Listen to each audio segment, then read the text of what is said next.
Welcome to Walk in the Park. My name is Tony Ingram, and today we are on March 27th. This is recorded, episode 44. And today we're going to go to Robert H. Treman State Park in Ithaca, just outside Ithaca, town of Enfield. And it's still in its winter mode now.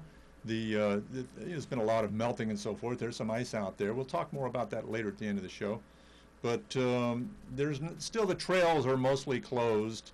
For instance, you can get to this overlook of Lucifer Falls, 115-foot Lucifer Falls from the Rim Trail in the Upper Park. And you can also walk on the Finger Lakes Trail, which runs the length of the park on the southern boundary of the park, which, of course, the Finger Lakes Trail goes across the state. So those are some of the things you can do. But later on in the spring, the trails will open up, and you'll be able to go on all of them. So, but, you know, there's still some places you can go now.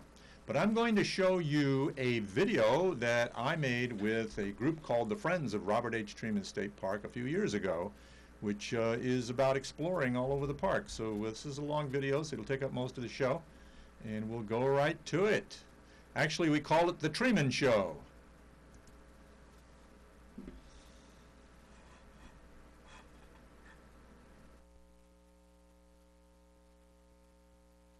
Sit under that green tree in your heart. Sit under that green tree in your heart. Could be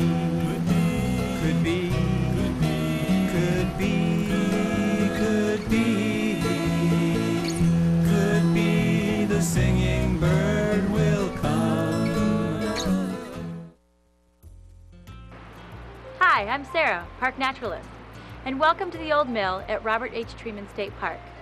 This park is one of over 24 state parks within the Finger Lakes region that offers countless ways to enjoy the treasured landscapes of the Finger Lakes. For thousands of years, Enfield Creek has sculpted the beautiful and rugged Enfield Glen, which has attracted people for centuries.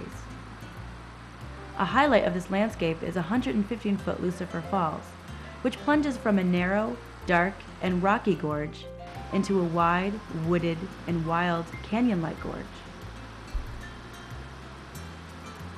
You can enjoy this park's rugged beauty along 4 hiking trails, in a natural swimming pool, and at scenic picnic areas. Look for programs offered by a park naturalist that further explore the park's nature and history. This grist mill has been restored to share the stories of days when it was part of a bustling 19th century agricultural hamlet. Before you leave, spend some time exploring the exhibits that reveal how its machinery worked to grind wheat into flour. Exhibits can be found on all levels of this mill.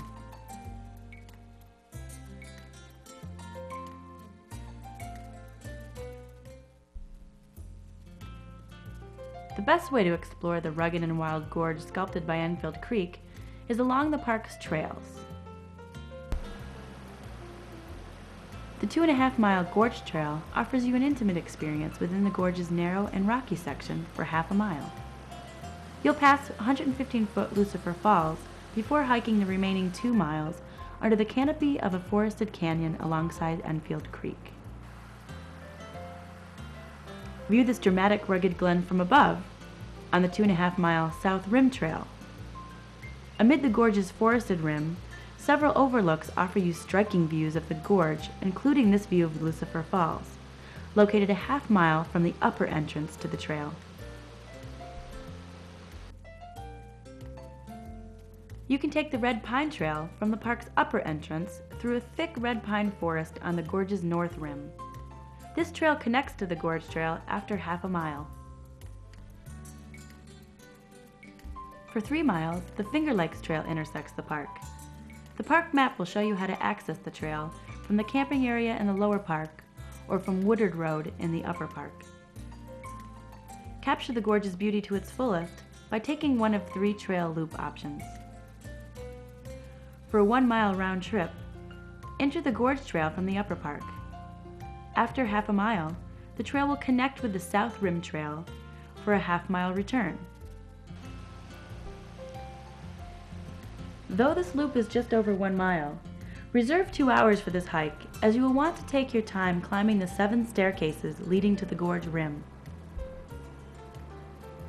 If you are able, it is worth the steep climb to reach this view of the gorge from an overlook at the top of a staircase. There you will find this plaque honoring Robert Treman and his wife Laura.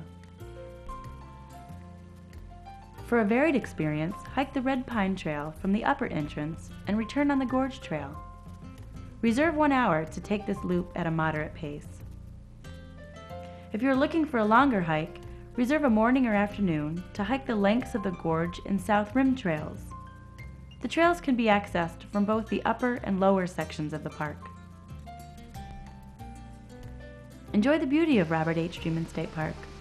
And for your safety and protection of the park, please remain on park trails and swim only in the designated swimming area. Please stay back from the cliff edges.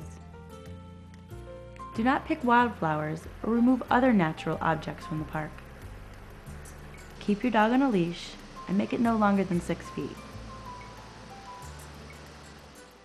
This is a carry-in, carry-out facility. Bags are provided throughout the park to take your garbage with you.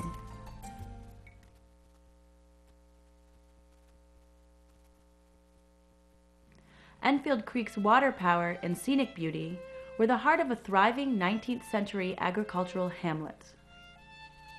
Before the arrival of the Euro-American residents of the hamlet of Enfield Falls, the upper valley of Enfield Creek was home to several Iroquois hunting and trading trails.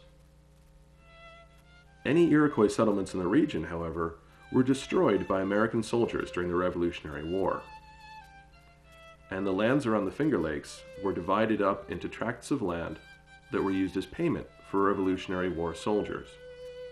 Some East Coast families chose to move west to these parcels of land in the frontiers of western New York and establish communities like Enfield Falls. The hamlet of Enfield Falls began around 1810 with the construction of a sawmill and, shortly thereafter, a grist mill. That grist mill was the precursor to the one that you are currently standing in. Settlers in the region at the turn of the 19th century saw the land within the valley and gorge of Enfield Creek as useless land that couldn't be farmed or developed. Some people, however, like Benjamin Ferris and Isaac Rumsey, saw the water power of the creek and its tributaries as ideal for the construction of their mills. With the creation of these industries, Enfield Falls was born, and for the better part of the 19th century, it continued as a service hamlet for the local farmers. Businesses like a blacksmith shop, tannery, and general store joined the grist mill and sawmill to form the core of this active community. The community of Enfield Falls had one service that made it very different from other typical service hamlets, however. It had the Enfield Falls Hotel. The hotel was operated by the Wickham family for 40 years in the middle of the 19th century. They took advantage of the scenic beauty of the valley and gorge to attract early ecotourists to the hamlet. The owners of the Enfield Falls Hotel began building trails and bridges through the gorge to Lucifer Falls in order to provide more dramatic experiences for their visitors. The hotel and the other industries in the hamlet thrived until the advent of the 20th century, when many of the advantages of the hamlet's location were countered by modern technology. People began moving away from the hamlet and into more bustling communities around the state, like Ithaca, Syracuse, Buffalo, and even New York City. By 1915, most of the remaining residents in Enfield Falls were either renters or summer residents, with many of the buildings being abandoned altogether. At this point, businessman and philanthropist Robert H. Treman and his wife Laura began to buy up property along the course of Enfield Creek. By 1920, they had purchased almost 400 acres, all of which they donated to New York State. This land was used to create the Enfield Glen Reservation.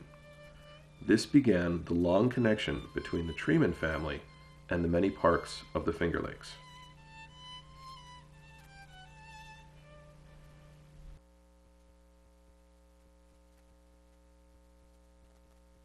Archaeology has helped to unearth and bring to life this park's unique history.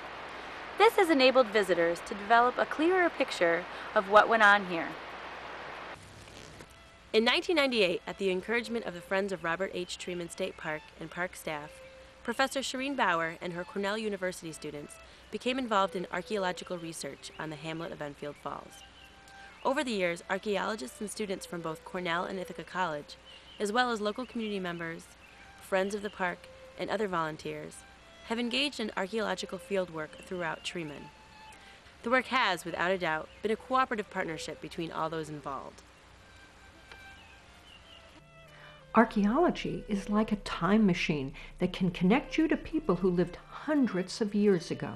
The artifacts that people left behind, their broken dishes, drinking glasses, utensils, tools, and even their toys link us to the past. Archaeological material gives us clues about where people lived, where they worked, what they liked, what they valued, and even what they ate. Right here in Robert Treman State Park, archaeologists are uncovering the remains of a buried 19th century hamlet called Enfield Falls. The foundations of their general store, their homes, the post office, and even their hotel are buried only a foot below ground level. The middle-class families in the village bought the same fancy British dishes used by families in New York City. They had enough leisure time to have friends over for tea. People bought locally made pottery for use in their kitchen to prepare and store food, including this broken storage jar from Ezra Cornell's pottery in Ithaca. Food remains found by archaeologists show us that visitors to the Enfield Falls Hotel ate the famous chicken dinners. From the animal bones, we also know that they ate choice cuts of veal, beef, and pork. And some guests may even have had clams on the half shell. From the artifacts, we know that the hotel also served soda, wine, and beer, along with tea and coffee. There is much to be learned from archaeology, and our work continues. As the archaeological work is still ongoing, continue to look for future indoor and outdoor archaeology exhibits, including a self-guided archaeology trail.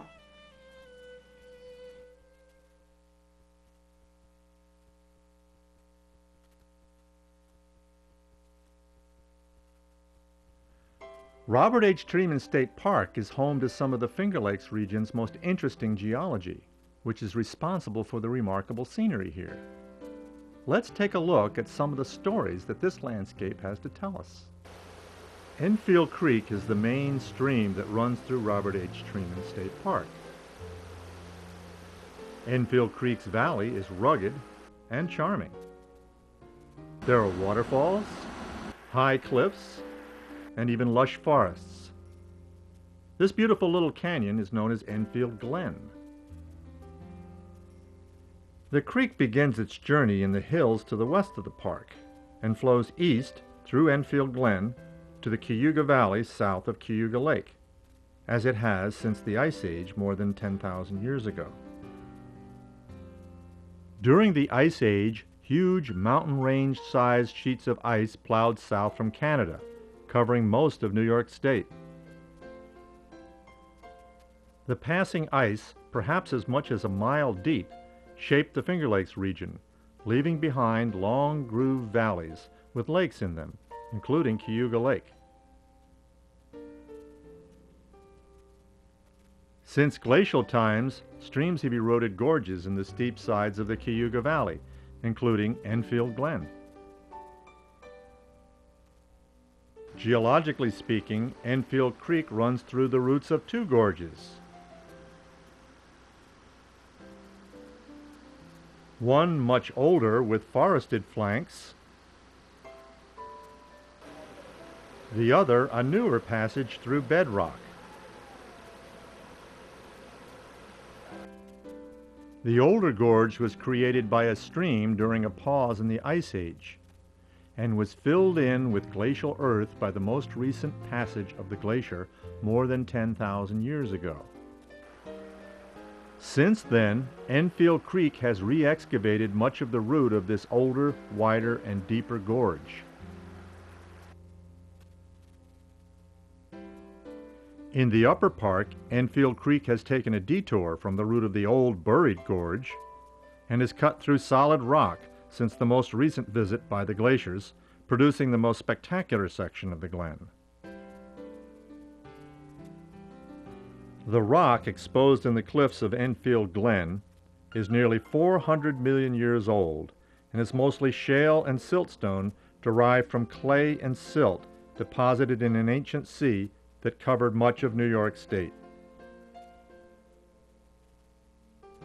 Soft shale and the more resistant siltstone occur in alternating layers. The rock layers are cut by enormous vertical cracks called joints by geologists.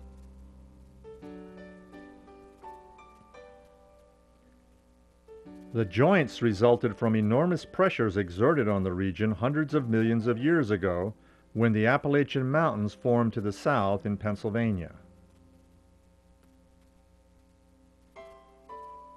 Two sets of joints meet at nearly right angles in Enfield Glen, and they control the shape and direction of the erosion of the gorge. Because the joint pattern in Enfield Glen is so rectangular, many visitors suspect that people quarried out this gorge. Geologists even call the phenomenon architectural jointing, though it is entirely natural.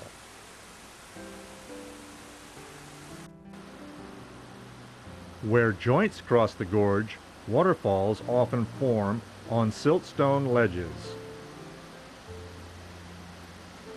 The two kinds of gorges at Enfield Glen, the rectangular jointing pattern and 115 feet high Lucifer Falls, give Enfield Glen its unique and remarkable scenic character.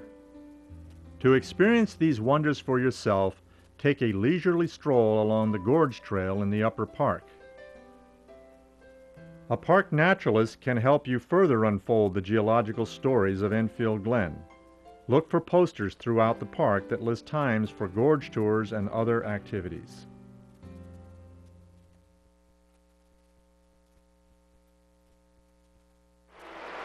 The focus of the work in the early days of the park was to enhance the scenic beauty of Enfield Glen by creating trail systems and other amenities. This enabled visitors to more safely and completely enjoy the amazing scenery. Robert H. Treman's dedication to his work shows how this connection with the park goes far beyond the initial donation of the land to the state. The last 20 years of his life were dedicated to the preservation of the landscapes of New York and the creation of park spaces for the enjoyment of New York's residents. He undertook these efforts first as an interested party and part of the organizational body for the Enfield Glen Reservation, and later, after its creation in 1924, as the president of the Finger Lakes Parks Commission. One of his efforts included bringing in landscape architect Warren Manning from Boston to consult on a master plan for the park's trail system. Manning also worked on the design of the stone bridges and buildings in the park at the same time that he created similar designs for the campus of Cornell University. Many of these designs were implemented through the actions of Robert Treman and the employees of the park during the 1920s.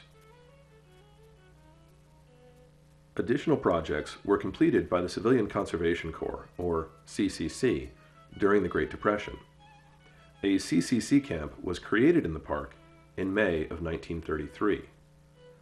For the next 8 years, the men of the CCC worked on improving the infrastructure of not only Enfield Glen, but also the other parks in the Finger Lakes system. In the summer of 1935, however, their work changed from construction to reconstruction when a major flood washed through the park on the evening of July 7th.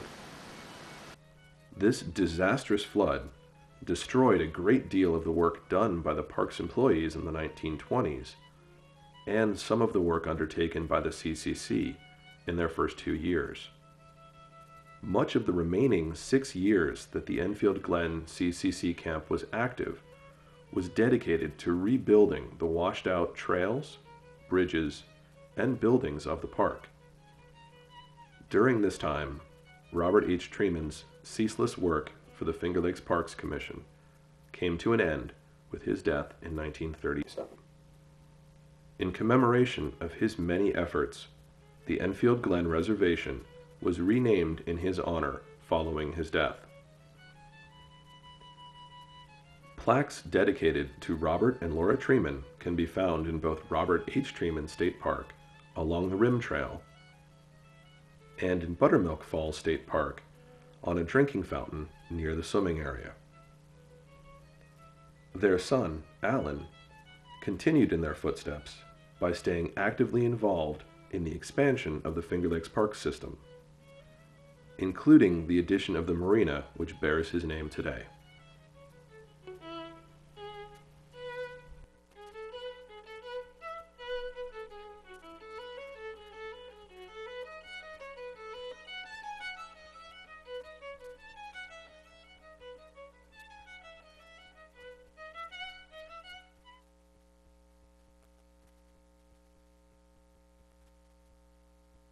I'm sure you're going to enjoy the scenic waterfalls and cliffs of Robert H. Treman State Park. But it's also a delightful place to immerse yourself in living nature. Enfield Creek threads the length of the park, flowing through both rugged and forested sections of its charming valley known as Enfield Glen. Though the park is surrounded by lands that have been farmed, the glen itself has never been cleared for agriculture. Enfield Glen preserves a remarkable mature woodland known as a hemlock northern hardwood forest, dominated by eastern hemlock trees, sugar maples, yellow birches, basswood, white pines, and other trees that thrive on the cool, shady slopes. Hemlock trees often cover the steepest, shadiest places in the glen. Oak and hickory trees grow on the rims of the gorge. And large sycamore trees grow near Enfield Creek in the upper park. Delicate ferns, mosses, and moss-like liverworts grow on the damp walls of the upper gorge. The moist, rich soils beneath the forest support beautiful spring wildflowers. Wild columbine blooms in May and early June on rocky ledges. Herb Robert likes rocky places, as does the tiny fern called maidenhair spleenwort. The beautiful, rich forest of Enfield Glen is home to many woodland birds, including warblers, thrushes, scarlet tanagers, woodpeckers, and owls. Eastern phoebes and Louisiana water thrushes live along Enfield Creek. Ravens sometimes nest on cliffs, while crows fly overhead, and great blue herons look for minnows and crayfish in the stream. Ask for a copy of the park's list of birds. Enfield Creek is a small stream. Brook trout and brown trout swim in its waters, and rainbow trout migrate up from Cayuga Lake to spawn. Many fish feed on stream insects and other invertebrates. Join a park naturalist in the summer to look for some of the unusual creatures you can find hiding under a rock. Four-footed creatures live in Enfield Glen as well. Some like to visit your campsite. Don't feed or try to befriend wild animals for both your safety and theirs. Some animals, including raccoons, may carry rabies. If you see an animal that looks sick or is behaving strangely, or if you have had contact with a wild animal, tell a park staff person right away. To learn more about the plants and animals of Enfield Glen, check the schedule of naturalist programs on park bulletin boards.